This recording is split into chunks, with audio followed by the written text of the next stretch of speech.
मित्रों, respiratory organ में कौन सी बेस्ट 5 एलर्जिक राइनाइटिस और एलर्जिक ब्रोंकाइटिस की दवा है?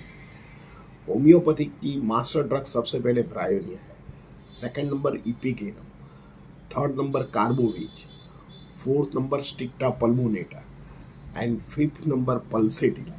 ये जो जो दवा है, जिन लोगों को respiratory problem, change of weather या डस्ट से या कोई कोल्ड खाने से या आपकी ठंडा गर्म या एसी में ज़्यादा रहने से तकलीफ रहती है, जिसको एलर्जिक ब्रोंकाइटिस डॉक्टर बोलते हैं, जिससे बच्चों में और बड़े लोगों में वेदर जब चेंज आती है, कोई फूड ले लेता है और तुरंत उसको एलर्जी, कफिंग हो जाता है, एलर्जी नोज़ में से रनिंग नोज़ आता है, तब ये दवा अमोघ है और होम्योपैथिक दवा लेना चाहिए।